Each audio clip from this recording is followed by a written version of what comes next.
Hey, Kevin, these hearts are for you. Thank you so much for your generosity on Venmo. It is really, really appreciated. Jennifer, we're getting a lot of love tonight from our community for independent journalism, and I love calling out those names on the air as they come in. Our next story is actually breaking news tonight, and it comes to us out of Cal Anderson Park. We were there on December 18th when the sweep happened at Cal Anderson Park and they removed the unhomed. And we had some unique perspective.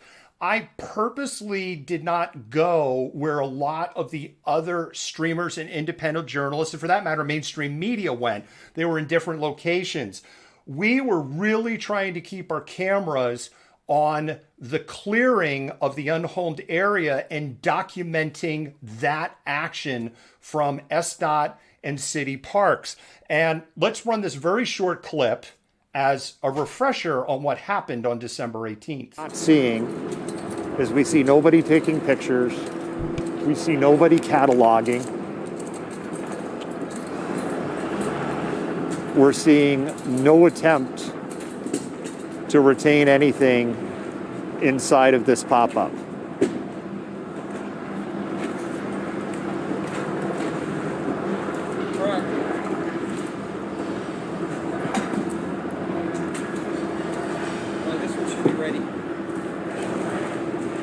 And it's just going to go in the trash dumpster.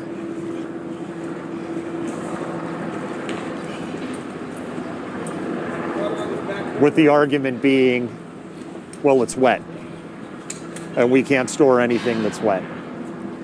And again, we had pictures of this stuff on Wednesday. This stuff was not broken up on Wednesday. Barb, I see Barb is here in the comments of Ground Level News out of Salt Lake City. Barb, I am so here. I'm so glad you are here for this because you might learn, or maybe you know about this, a new political and legal strategy down there in Salt Lake City. This is a story about Ada Yeager. Ada Yeager came to Cal Anderson Park during CHOP in June. She endured two sweeps in August, the July 1 sweep, the September 1st sweep, and then came December 18th. And the legal argument, because she sued the city for the violation of her rights, saying that giving her just 48 hours notice was a violation of her constitutional rights. We showed you the video of what happened there. Now, if you're not familiar with this story, you may be looking at that and going, well, that just looks like a hellhole there. What a disgusting mess. It didn't look like that before Seattle police and Seattle parks went through. No, it was not happiness and Skittles in there either, but it didn't look anything like what you saw in there. And we have that on camera before the police came through. And if you look in that clip, if you go back, if you weren't watching close enough, you see plastic bins filled, dumped on the ground, tipped over with personal belongings in there. And what the lawyers were arguing and what Ada was arguing is that in evaluating what to keep, and out of everything that was in Cal Anderson Park, Jennifer, 32 clear plastic bags is all that was retained. Yeah. And what the unhomed are saying is, you threw out my vital paperwork. You threw out my insurance card. You threw out my identification. You threw out my medical records. You threw out my medications that I need. And you left me with, I had no way to refill any of this stuff because you destroyed everything that I owned. Well, today, the city of Seattle said, fuck it. What's the F-bomb? This is written. And they said, we're just going to settle. And so they're settled for $10,000. Ada was fortunate, Jennifer. She got one of those clear plastic bags with some of her belongings back. Mm-hmm. An umbrella and a can opener. Which is disgusting considering that, before they even went through and did the sweep, wasn't part of the deal that they had to have somewhere and hold on to belongings for a particular amount of time. And then they just went through and of course destroyed everything.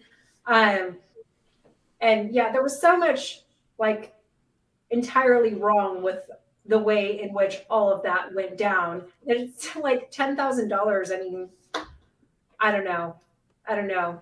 It just, the false promises that came out of that, the destruction, the displacement in the middle of a pandemic, all of it was disgusting. And $10,000. I mean, I'm glad that they're getting that money. It just doesn't seem like it's commensurable to what happened. And of course, let's not forget, Ada probably isn't getting all of those $10,000. There's probably some of that money is going to the lawyers. I say that cautiously. She very well may be represented by a lawyer that's working pro bono. Not all lawyers work that way. But if she's represented by a lawyer that wants leafy greeny money, then the lawyer is taking their cut off the top. Barb, who's with Ground Level News, Salt Lake City, and is one of the premier activists for the unhomed in the country. And I say that in all sincerity. She is a fantastic voice. She is a tremendous activist streamer. I have mad respect for her, because if you want to be an activist streamer, or you think you're an activist streamer, I think that Barb skates the line between journalism and activism perfectly. Absolutely perfectly. And I have mad respect for everything that she does down there in Salt Lake City. Mad love for you.